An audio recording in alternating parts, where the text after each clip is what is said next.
I'm called this, I need to find a new theme, but I'm going with this one. The memory of water. I've worked mainly in the Southwest, and so every drop of water is hugely important to desert dwellers.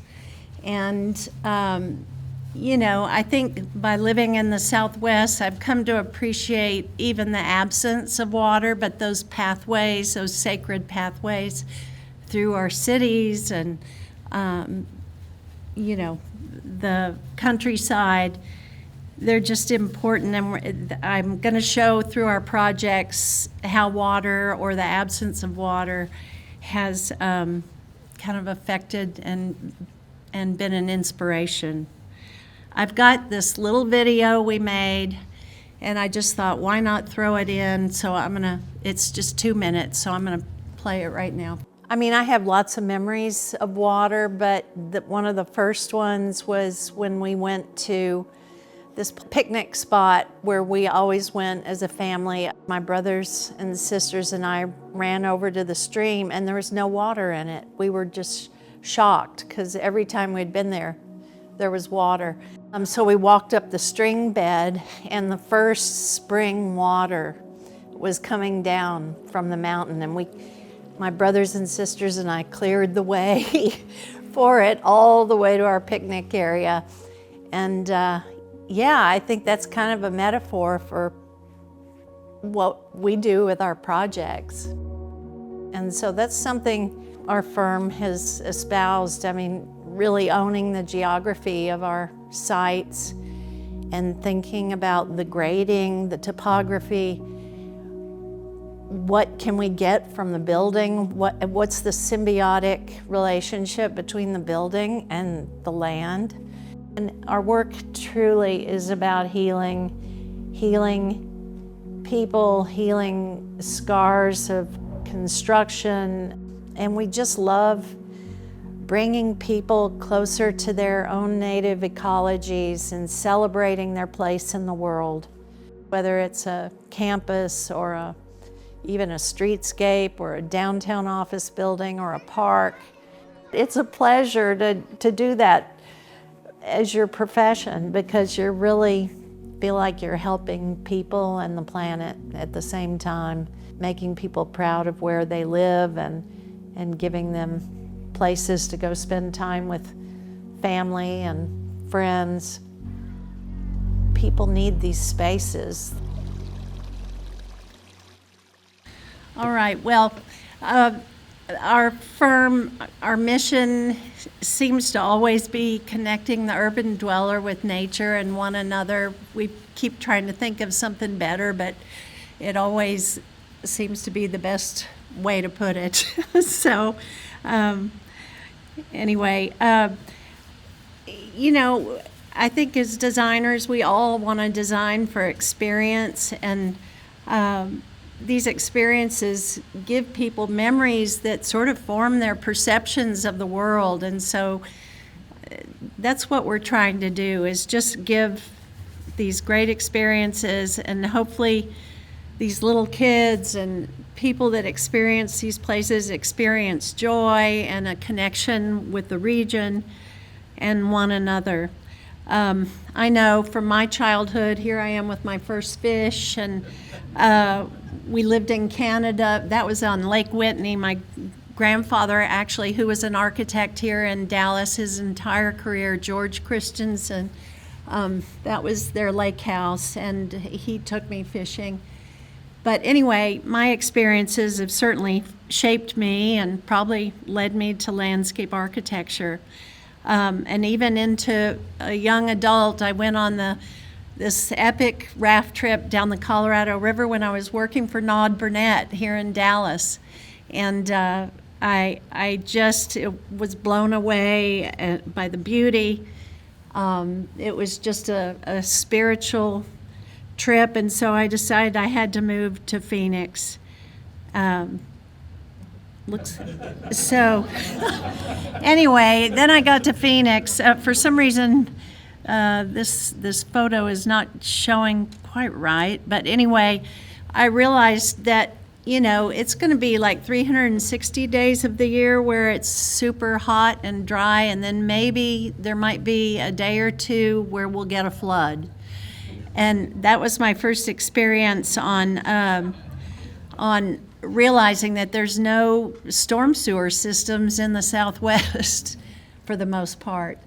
And yes, there are two easy ways to die in the desert, thirst or drowning. And this is an excellent book, by the way, The Secret Knowledge of Water.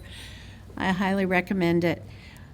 I've always kind of been a nomad because my dad worked for Mobile Pipeline and we were transferred all around as a kid. In fact, before I moved to Phoenix, I think the longest I lived anywhere was 4 years, and sometimes as little as 6 months. So I decided I wanted to move back to Texas. I missed my parents.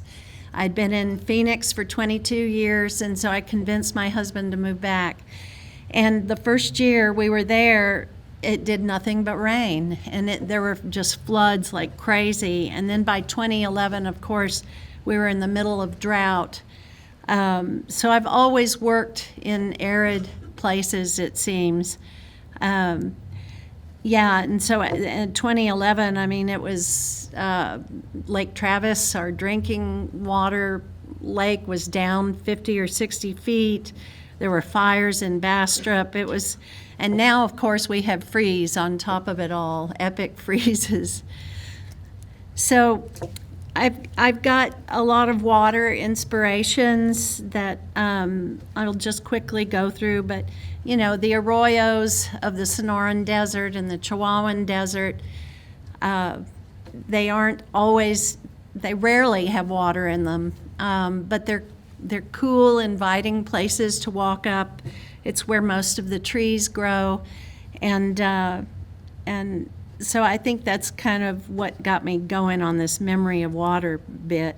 But also geology, the Tenehas and Wacos, the places where water collects in the desert, the seeps and springs all over, but especially too in central Texas, and Native Americans' reverence for water, acequias, and the Moorish gardens in Spain, with using the least amount of water for the most effect, brimming water, but also just the functionality and the beauty of their irrigation systems that artfully connect all the trees with the water.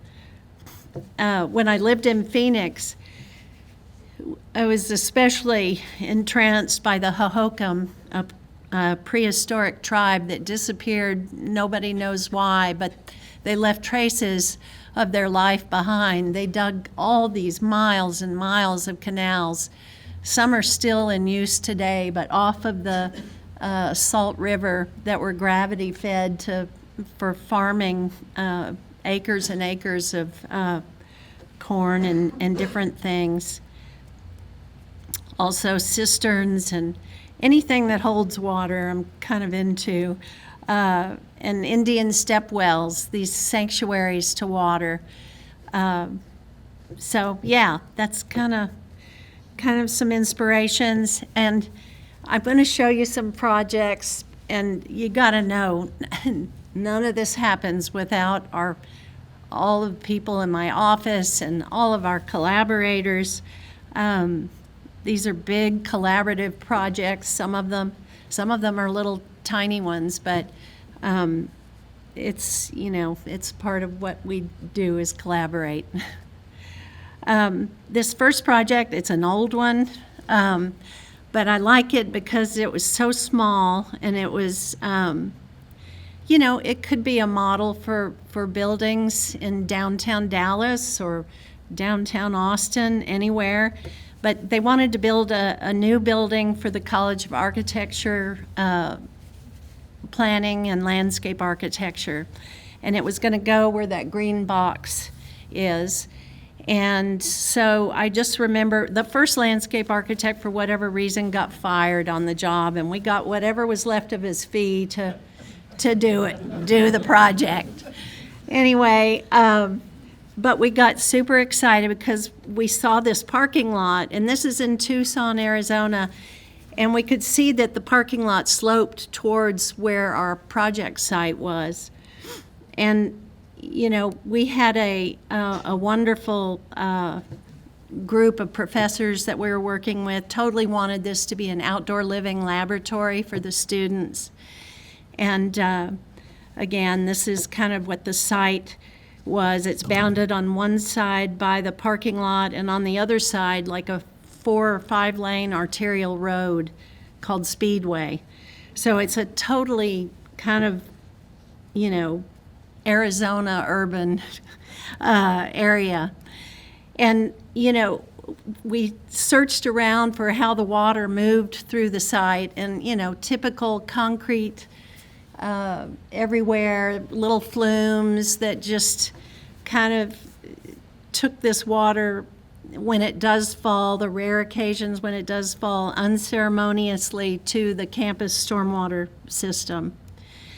And so we came up with a concept to create this sponge for this garden, for these kids to learn about Sonoran desert plants, and had this idea of harvesting all the water from the new building, the storm water, the cistern, having a cistern within the building so the students could see the water being collected, and then using it and making it flow through the garden to nourish the new planting and everything. And I remember, you know, when I first made this first presentation to the architect, this was even before making the presentation to the client, and he said, okay, Christy, now that's great and everything, but what's the big idea?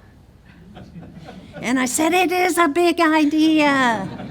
Anyway, we got it, everybody got on board, and basically this is how the water moves through the project. There's a cistern, and then it, you know, when there's a storm, the first flush goes straight into the pond, and then when the first flush, that's the dirty water, the first dirty water off the roof, then when that is done, that valve closes and then the cistern fills up. We also get condensate from the building. And then when that cistern fills completely up, another valve goes, and then it goes back out into the garden. What doesn't get soaked up ends up into the campus stormwater system. But we did the tank out of acrylic so that the students could see the rise and fall of the water.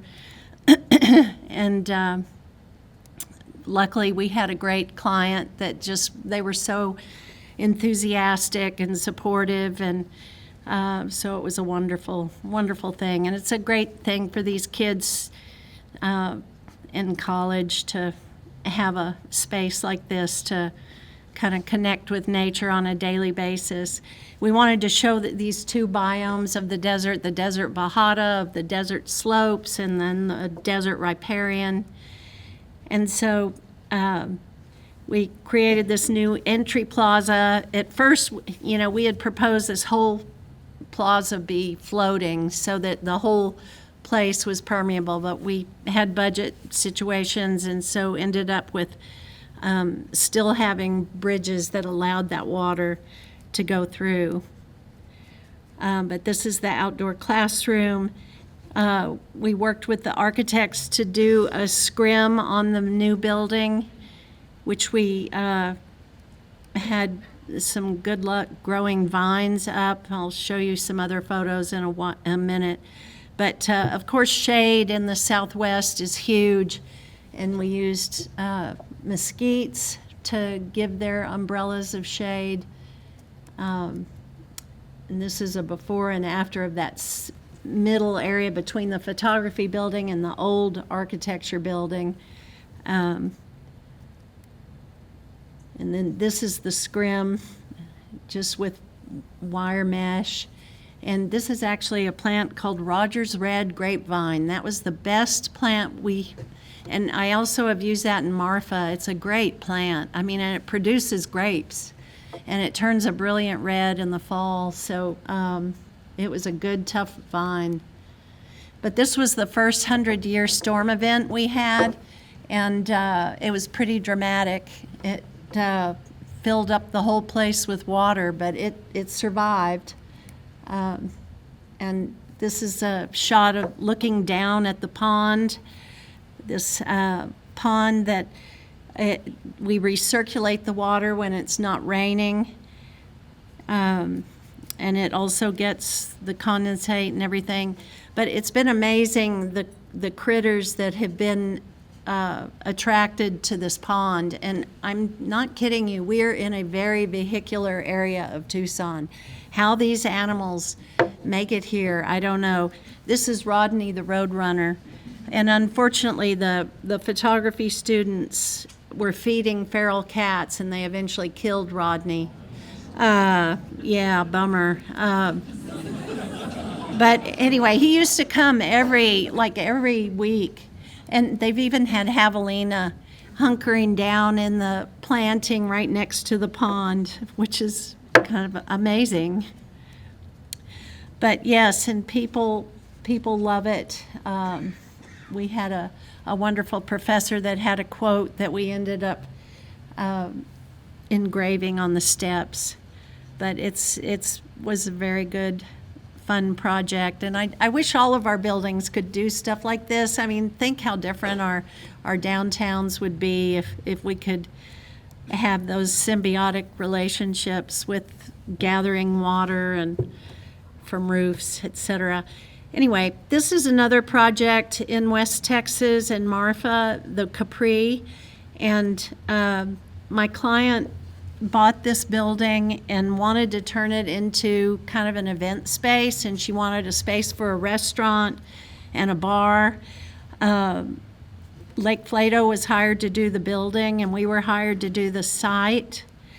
And they had torn down some hotel buildings, and so the whole site was basically asphalt.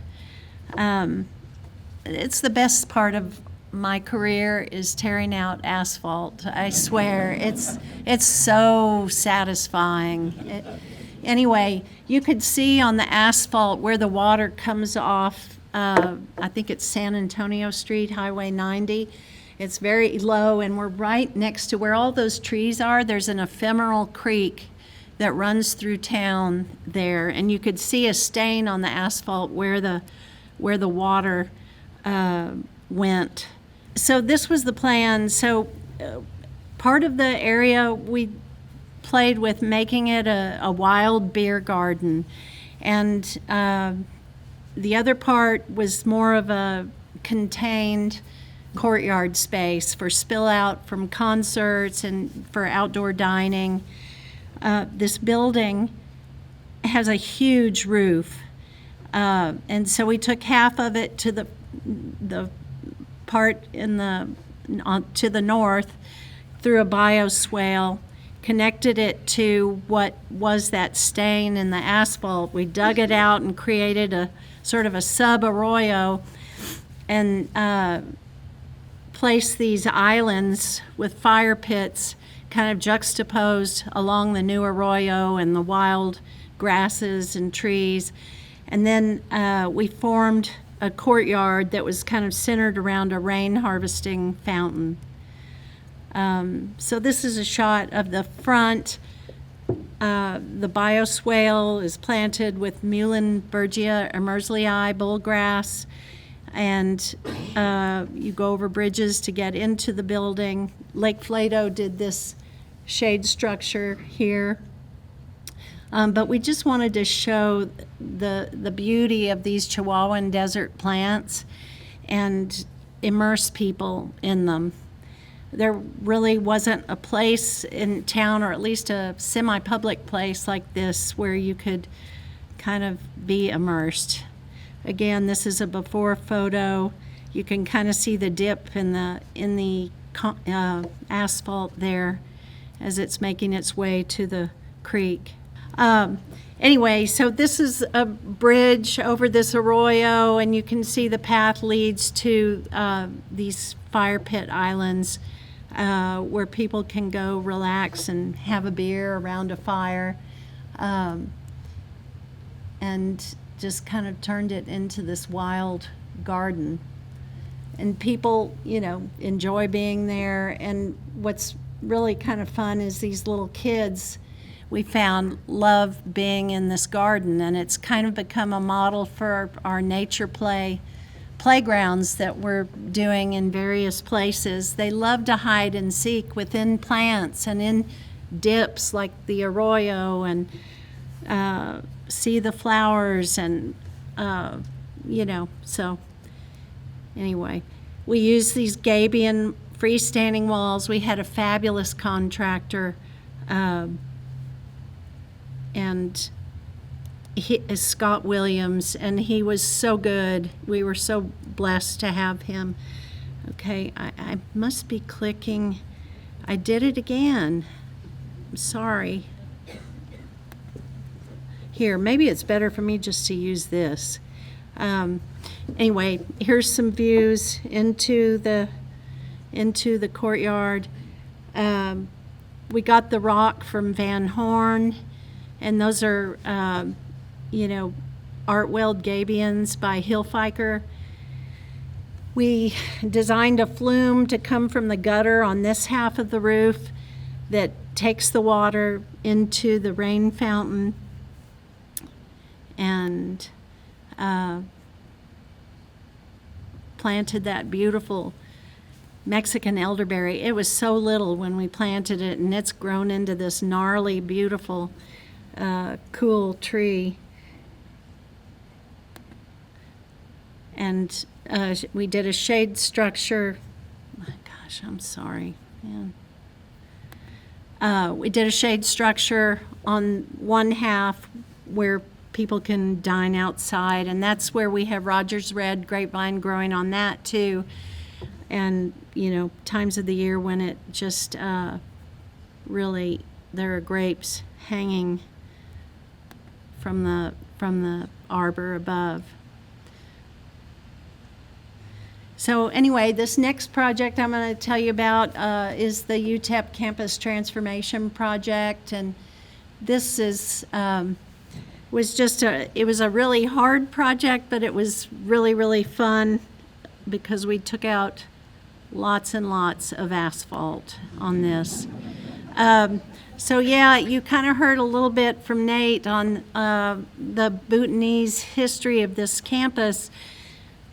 The first campus burnt down, and they were all, I guess they had a dean's dinner, some of the higher ups, and they were all kind of brainstorming, what can this next campus look like? And one of the dean's wives had just read a National Geographic, and it was a whole article on Bhutan, and she even had the magazine with her. I think it should look like this.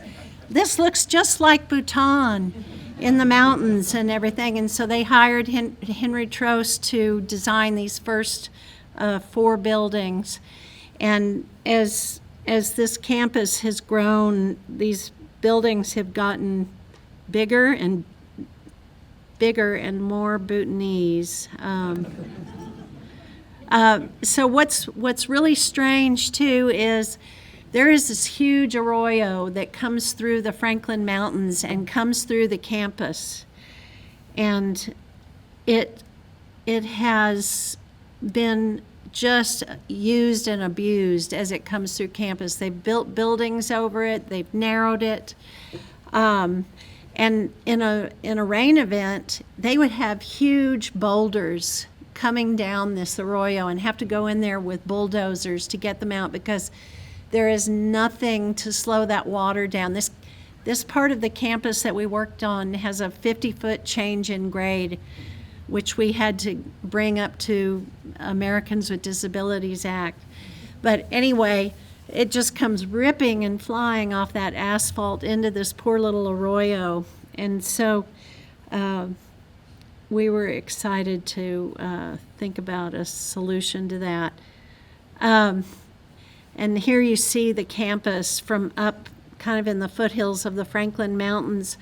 So the campus is where all the red tiled Bhutanese buildings is and then you can see Juarez on the other side. So it's the watershed of the Rio Grande, and we wanted to really start thinking about how could we help the campus, how can we help campus life with what we propose here.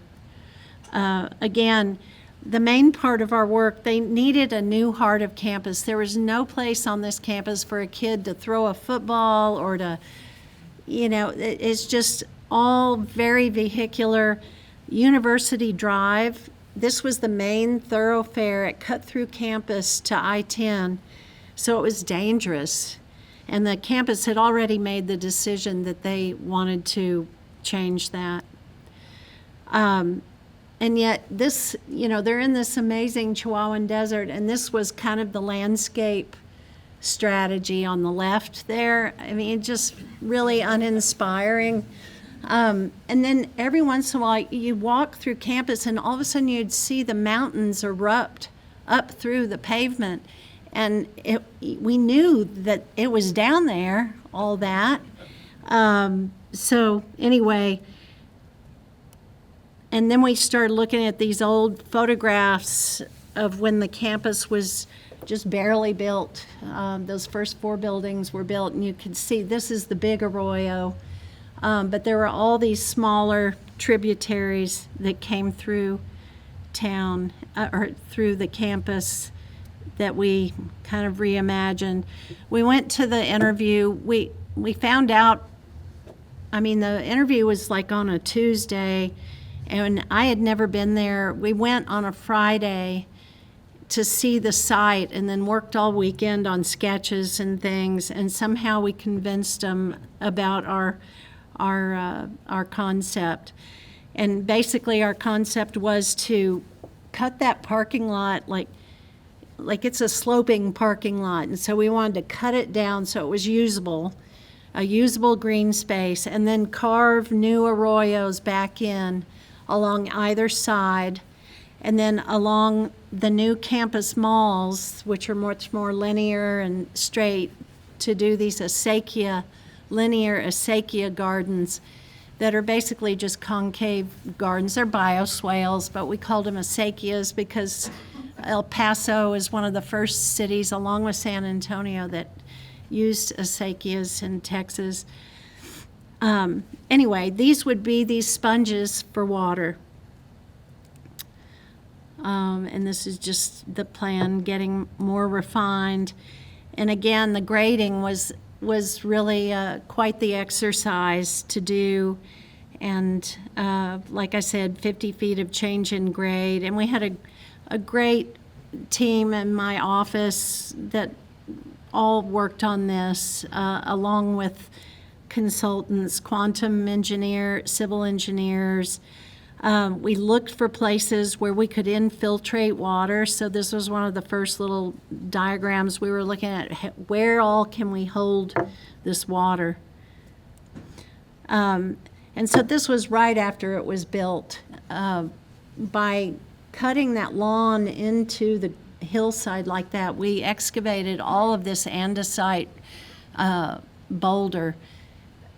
boulders, and we reused every single boulder on the site to create these boulder canyon gardens up to some of these existing buildings that had upper floors. I mean, it's really an interesting campus because there's so much change in grade, and when you're up on those upper terraces, you can watch kids playing in the green, and it's pretty fun. But again, this was the landscape typology before.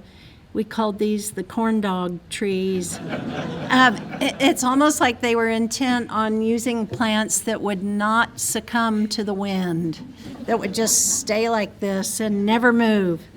And this was after a few years, but we created a green, the major green at Centennial Plaza, and then a smaller one at the Geology Building, and then wove the arroyos in between. That's where that mall that you see in the foreground is where University used to run, a 4-lane road through campus, so that's no more. But one thing I did want to point out too is that Bhutanese structure you see, the smaller one, is the Lakong. That was actually a gift from Bhutan. They had done an exhibit at the Smithsonian, and they paid to move it to UTEP. They have this sisterhood like you can't believe. I mean, the Bhutanese queen came for the groundbreaking, or for the celebration when this was built. So it was pretty. They're big into Bhutan. In fact, the architect who is head of facilities, Greg McNichol, would like to be buried on this campus. That's how much they love it. So it was just a pleasure to work for people that were that grateful, and enthusiastic. It was just wonderful. And these kids are just the best kids ever. A lot of them come from families that earn $20,000 or less a year. So they really, it was a joy to connect them to their region and the beauty of their region. Anyway, this is a shot of what used to be University and Centennial Plaza. Again, a before and after. We lined it with honey, the native honey mesquites and grasses, and then bridges to connect to across. This was our major arroyo here that connected the Geology Green to Centennial Plaza.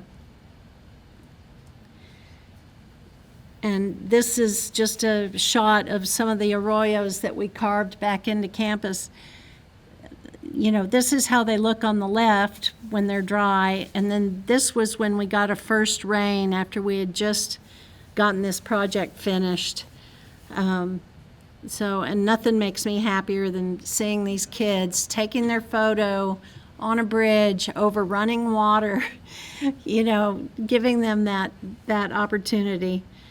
And all the fragrances too, when the desert gets the least little bit of moisture, it's just the best fragrance ever, because creosote grows here and we planted a lot of it, and it has a fabulous, it smells like rain. We even utilized some of the old sidewalks to create some texture in this plaza. It's part of the archaeology of the campus where former students have walked, and it helped us get a little bit of texture because we couldn't afford stone. But yeah, just lots of places to sit and hang out. We cut that lawn in so that you could get an amphitheater on the north side. Oh gosh, and the contractor, I can't tell you, it's like every meeting, this boulder wall is never gonna work. It's gonna come tumbling down. And it was so, anyway, luckily UT and the people at UTEP were so supportive, and we did a real special soil fabric under it and had a very certain way to do it, and we've had no avalanches. It's all worked out just fine. But I was out here on July the 4th trying to help this crane guy place boulders. Y'all, the contractor too, they didn't have walkie-talkies or anything like that. And of course the crane guy or the bulldozer guy didn't speak English, and of course I speak very broken Spanish, and so it was really quite the weekend. We took turns. It's like, can you move it just no bueno, no, it's like, I don't, anyway, so it's grown and everything's doing well for the most part there. Again, a before and an after, and another before and an after. But really enjoyed working with all the change in grade. And poor little Lake Flato, all they got were 2 little shade structures. I feel so sorry for them. Anyway, but you can see the expanse of, that they just let the engineers go hog wild out here with the asphalt. So a before and an after there. We used permeable pavers to allow water to soak in. And just, carve these arroyos in. And this is the first campus project where they've let us put fire on the campus. But that's one of those bowls. Have y'all ever seen those by Elena Colombo? She makes these big Corten fire bowls, and so we got actually 3 fire pits on this job. But anyway, they use it. I've been criticized for putting lawn in El Paso, and it's like, what do you expect these kids to play on? You want them to be out on dirt. And besides, this lawn is a sponge to collect this water, and it's a drought-tolerant hybrid Bermuda, so I don't feel bad about it at all, but I feel the need to explain it because I've been criticized. But believe me, it gets tons of use. It's the town square and it's not just this campus that uses it. It's become a community park. So there are families that go there every night and walk and play. Anyway, okay, I'm going to speed this up a little bit. This is a project, I put this in because Beck is a local. I don't know if anybody's here from Beck, but we worked with Beck on this project. We call it Tec de Monterey. But it was a campus in Mexico City that I believe the earthquake was in 2017, and it destroyed a lot of the buildings. And actually 5 of the students perished in it. They were on a bridge that connected 2 buildings and they fell. It was just an awful thing. And so we collaborated with Beck. Of course, Mexico City is built on a lake, basically, and it's sinking. It's really a crazy situation. And these are some shots from that earthquake, but it was a real disaster. These buildings don't quite show how bad it was, but these were some of the existing buildings. And there were there were like 1,200 existing trees that we had to protect. There's stiff penalties there if you take out one tree. So anyway, all around the campus floods. In fact, one of the streets is called Canal de Miramonte, and it was at one time a canal, but they turned it into a street. So there were tremendous flooding problems, not only at the perimeter, but also the inside. There's actually like 30-foot change in grade from the street down to the center in that green space that you see.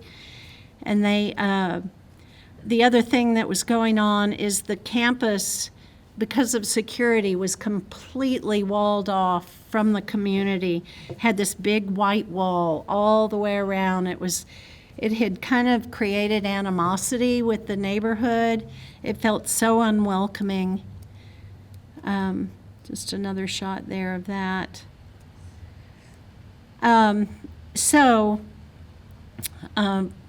This is just another shot showing the flooding areas. So the center of campus, that blue dot that you see is the cenote.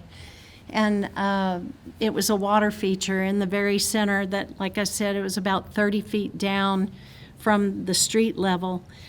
So there's internal flooding we needed to take care of, and then that perimeter flooding along the street. And the shot on the left is what that cenote looked like on our first visit, and of course that's what they really look like in the wild. But we were inspired by the chinampas that are nearby, which are these cool canals that were dug, and then that soil was put up on these islands so that they could grow food, and they still exist today. You can go on tours of these. So we came up, this was one of the early sketches of how to, harvest the water from Canal de Miramonte on the perimeter, but also how we could harvest and clean the water and take care of the flooding issues in the center of campus.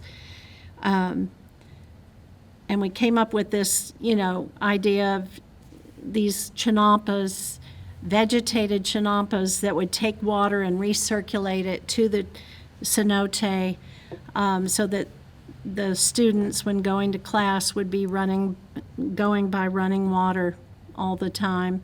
These were just some conceptual sketches at the street doing a bioswale that almost acted as a moat, but also helped with the flooding issues, which we ended up doing. But this was the plan as it got more refined.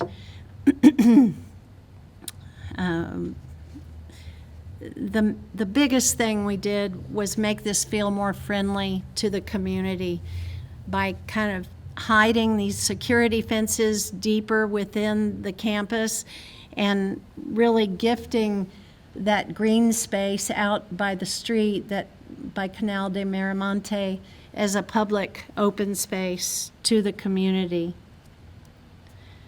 Again, we kept the perimeter water on the outside. We put a huge cistern under that lawn, and that takes that, and we use it for irrigation. And then this other water is collected from the roofs and the runoff and brought up in these boxes that recirculate to the cenote.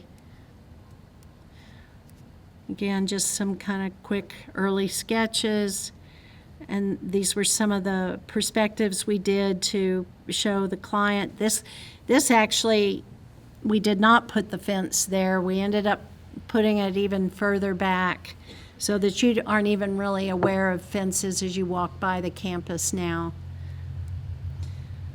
But this was the idea, just an image that kind of tried to get across the idea of these chinampas or acequias, whatever you want to call them, linear gardens, water gardens that would take the water to the cenote.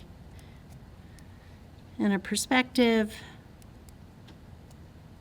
a section. The other thing that was really crazy about this, we had to, with this design, accommodate for future settling.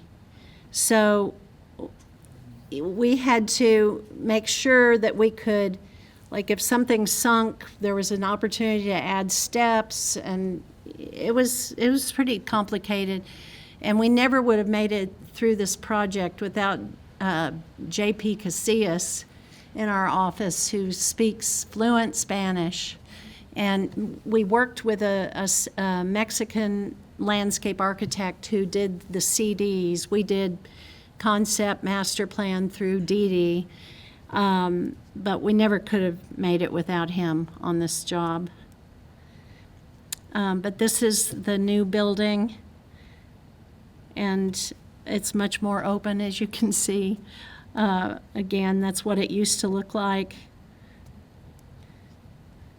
I mean, these almost look like architectural renderings, but that's actually the real building there. And this is the lawn that has the cistern underneath it that takes the water for the irrigation. And just these different plazas. We used local people to make these pavers that we ended up using on the project. Again, it was kind of wild working around all these trees, but there were some stiff penalties if you took any out. This is one of those bubble up boxes where the water comes up and then goes down the canal to the cenote. That's another view of another one of those planted canals down to the cenote. And then this is down in the center with the new plaza. And then another shot. Okay, oh gosh, okay, I'm gonna hurry up here. I can finish in 5 minutes, don't worry. Holdsworth Center, this was another project with Lake Flato. And this took place on an old cattle ranch filled with coastal Bermuda. It was at the edge of a big bluff, and all those houses that you see in the gray there, all of that drains down into this property before it goes into Lake Austin. There are the cows. But so we had the juniper oak woodland, we had the floodplain forest that had huge pecans in it that we wanted to protect. The lake shore had wonderful bald cypress, but it also had thousands of the invasive Chinese tallow, among other invasives. And so we worked with an ecologist, Jonathan Ogren, with Siglo Group to help us work with the contractor to get rid of all these invasives, I mean, including the Bermuda. There were seeps up on this bluff, so it's a very sensitive area. City of Austin was really interested in this project. But Lake Flato, so the Holdsworth Center is for public school administrators and teachers. This is a place to come to connect with one another, to connect with nature, but to hear thought leaders from around the world on best practices for teaching students in this day and age. And so he really wanted to create a wonderful retreat for these teachers, these educators.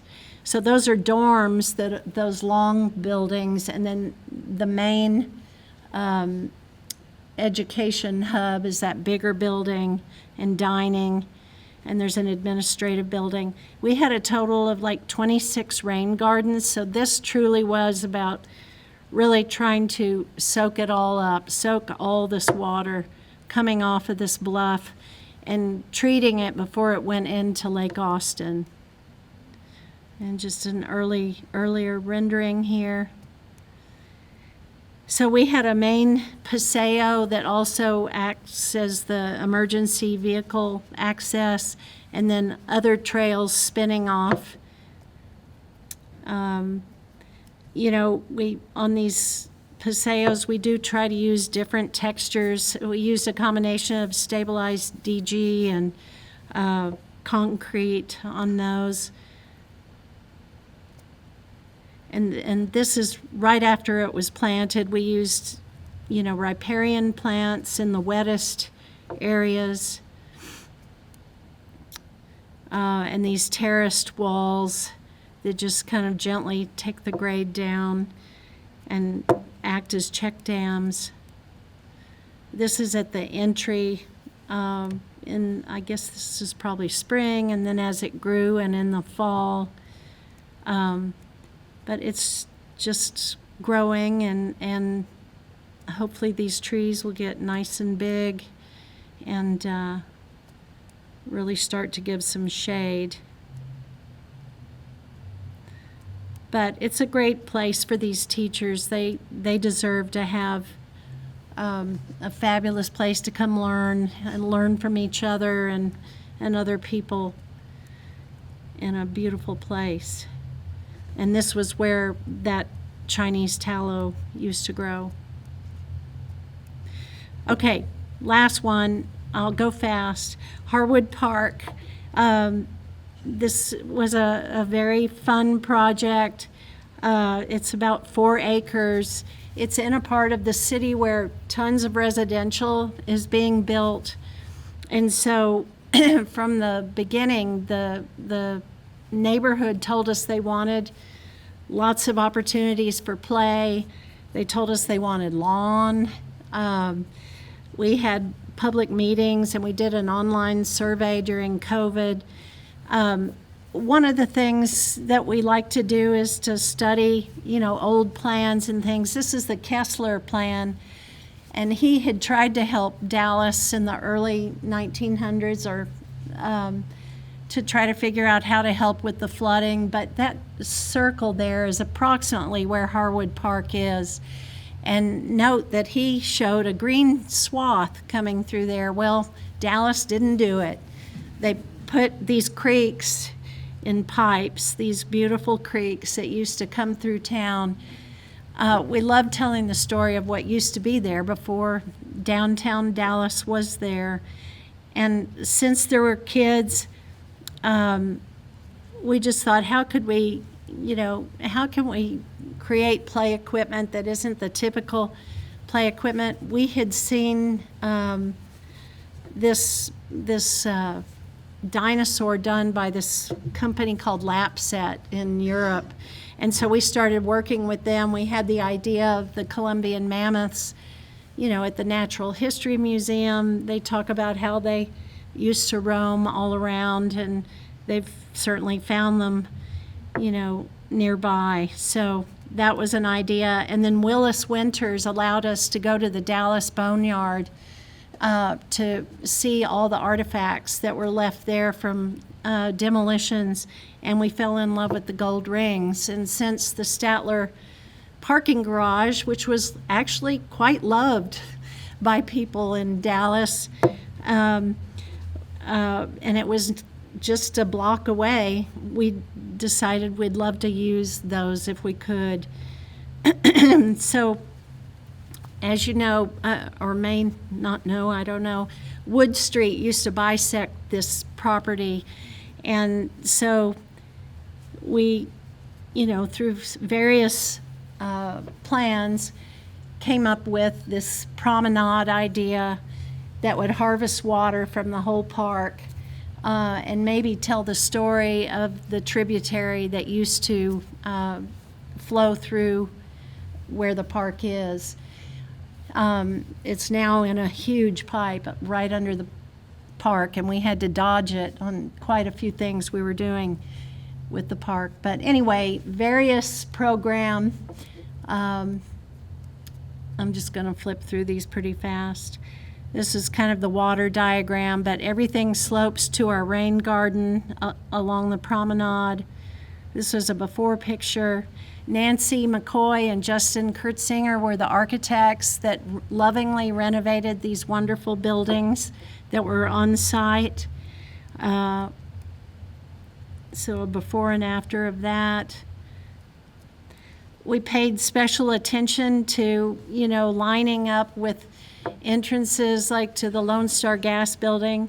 My own dad went to his first job interview in that building, so that was kind of fun. But also the views to the Presbyterian Church, and of course now East Quarter, which is there and taken advantage of the park being there. And our arbor where they hold yoga. I guess there's goat yoga going on this weekend, so everybody be sure to go.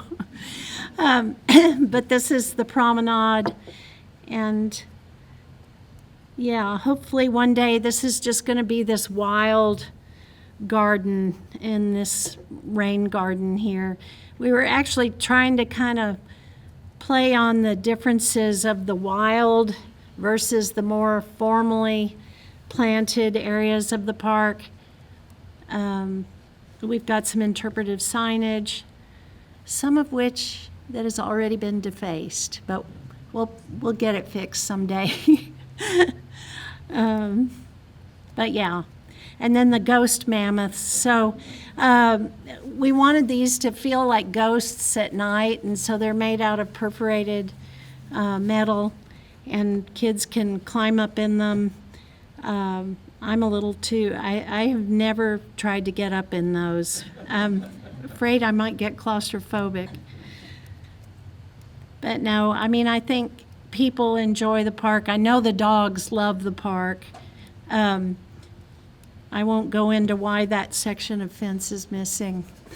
We had a drunk driver drive through the tennis court fence. But they play pickleball there. That girl was dancing on her roller skates to music. To